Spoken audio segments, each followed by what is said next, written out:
Estamos de regreso, estimado Angelosquita, mi estimado Edwin. Así es, mi estimado Josué, estamos en amena plática con el consejero panista y ex senador Alfredo Rodríguez y Pacheco. Alfredo, ¿qué pasó con Margarita?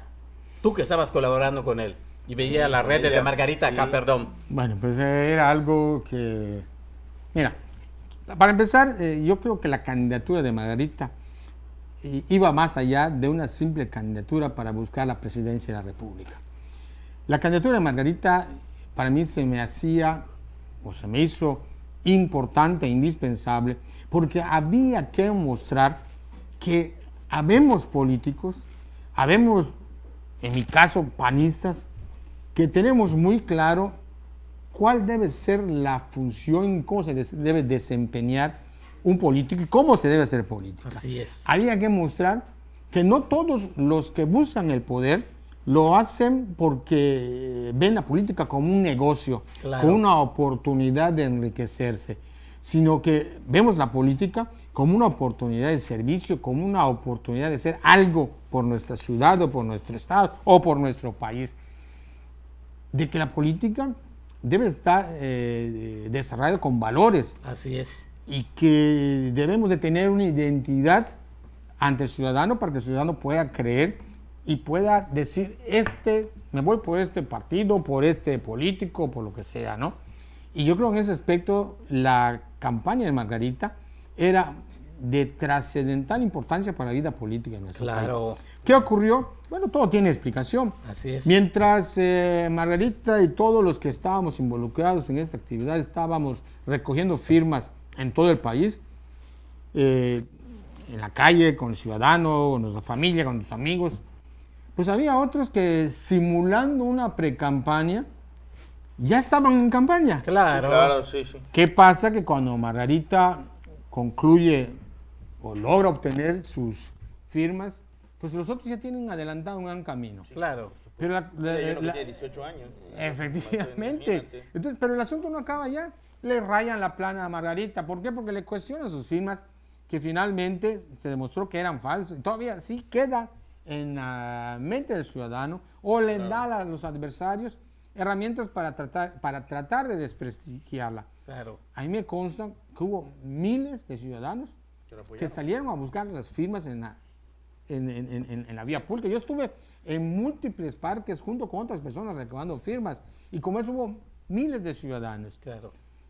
Después, para poder Margarita recibir recursos públicos, resultan recursos de los particulares, resulta que tienen que hacer un trámite sí, que tarda cerca de 20 días para que se le autoricen. Después, con una serie de condiciones, y todos fuimos testigos, que mientras Margarita tenía derecho a un spot, había un candidato que tenía derecho a 130, otro a 120, otro cerca de 70. Entonces había un proceso muy inequitativo, tal parecía que lo que se buscaba era que no haya candidatos independientes. No sé cuántos ciudadanos de los que nos están escuchando o viendo hayan tenido la oportunidad de escuchar cuando ven un spot de Margarita. Yo escuché 2 en toda la campaña. Entonces fue algo muy inequitativo, muy desgastante. Y creo que tenía que llegar el momento en que Margarita... los recursos, todo. En todo. Entonces había que llegar a un momento en el que se tome la decisión y se deje a los que estaban apoyando a Margarita en plena libertad de tomar la decisión y apoyar, estar en la posibilidad de apoyar a otro candidato. Porque ¿Qué ya dijo Margarita Zavala cuando ya desistió? Sobre todo tú que le veías acá a Yucatán y que es tu amiga. Tuvimos precisamente cuando se filtra el desistimiento, la renuncia de Margarita, estábamos precisamente en camino a una reunión de coordinadores estatales en la cual se nos iba a plantear esa situación y la decisión que había tomado Margarita. Yo estaba precisamente en el aeropuerto cuando me entero, ¿no? Y lo que nos plantea es lo que ha sido público. Toma la decisión, ella que me parece una decisión muy valiente, muy congruente y muy honesta. Y a todos les dice, están ustedes en plena libertad de tomar partido con el candidato que lo deseen. Es muy importante, en Acción Nacional siempre habíamos hablado del no al corporativismo. de que hay que respetar la dignidad de la persona humana y en ese aspecto hay que respetarle su decisión. Y eso fue lo que ocurrió con Margarita. También es muy claro, y así nos lo plantea, que Margarita no se retira de la actividad de la vida política. Claro, claro. Solo se bajó de la contienda. Se bajó de la contienda. Nuestro país requiere que los ciudadanos participemos en la medida que lo deseemos, pero que no dejemos de participar en la vida pública, en la política. Y ahora más que nunca se requiere nuestra participación y ella va a seguir participando. ¿Cómo? Todavía no se ha definido. Puede ser una asociación civil. Mira, pues algunos han ya definido, otros, la inmensa mayoría, no ha definido, todavía no ha dicho quién. Nos han tratado a algunos de poner una especie de trampa para hacer creer que ya tomamos partido. Hoy por hoy, habemos muchos que no hemos definido y yo creo que es una decisión muy difícil porque lamentablemente los antecedentes que se han dado pues han cuestionado a los partidos políticos, como ya dije, y no dudo, y así lo han manifestado muchos, que hay que dar un voto de castigo. Solamente que hay que tener mucho cuidado, que el voto de castigo hacia los partidos no se convierta en un voto de castigo hacia el mismo ciudadano, hacia el mismo mexicano. País, Entonces, eso lo pone en una situación mucho más complicada. Y no podemos tomar una decisión a la ligera, movidos únicamente por el coraje, por el hígado, por el sentimiento. Hay que tomar una decisión inteligente.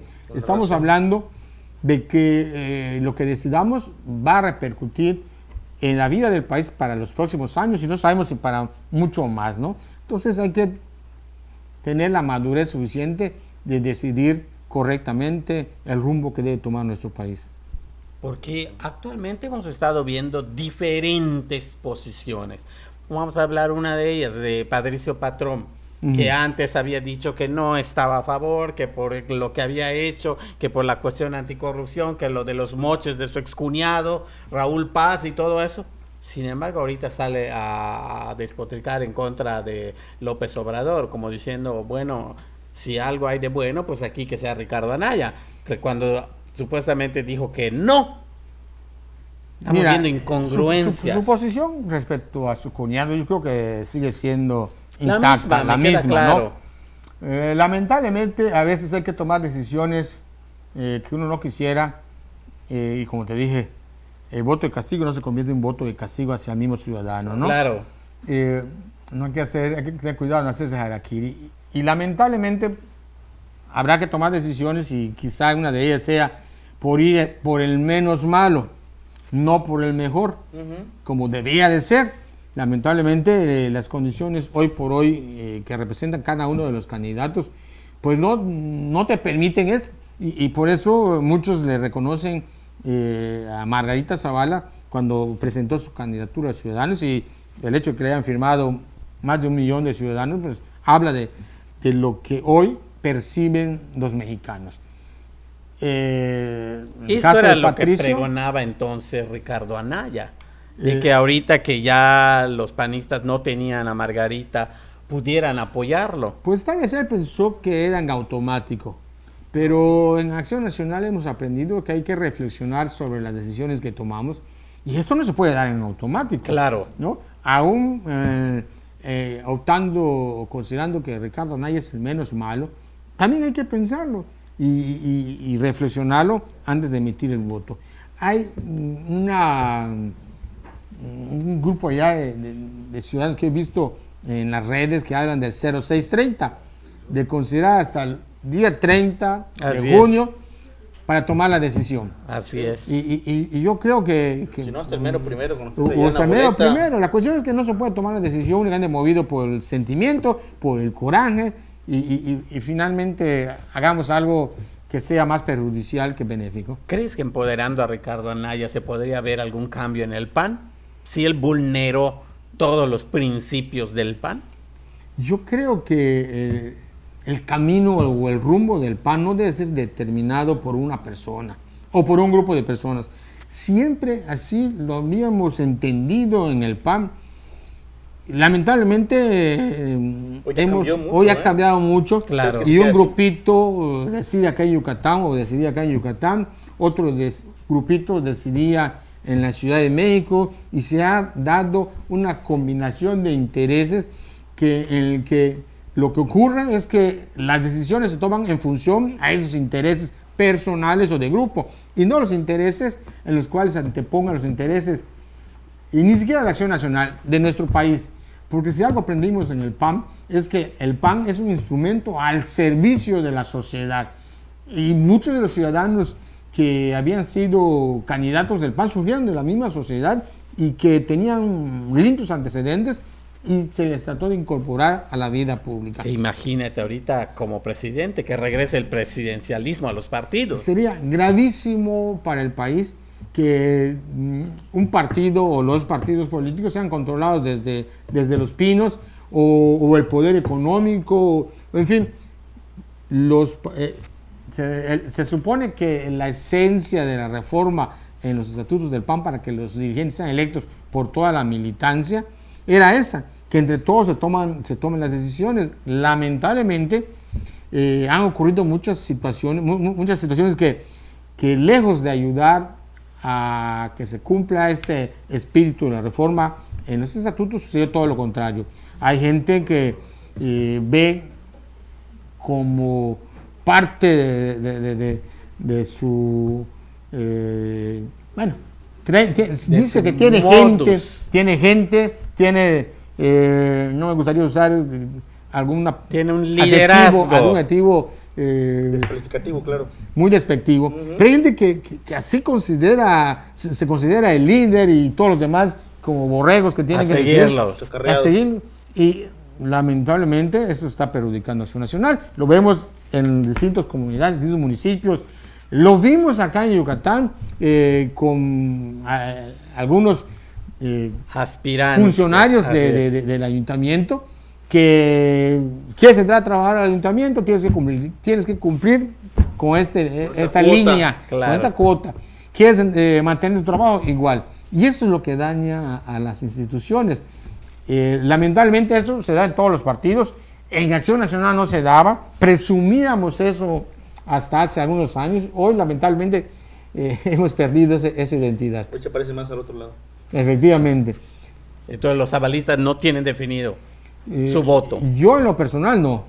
Okay. No podemos hablar en términos generales de los zabalistas. Habrá algunos que sí, habrá unos que no, pero lo que no podemos decir es que los zabalistas van acá o van allá. No somos borregos.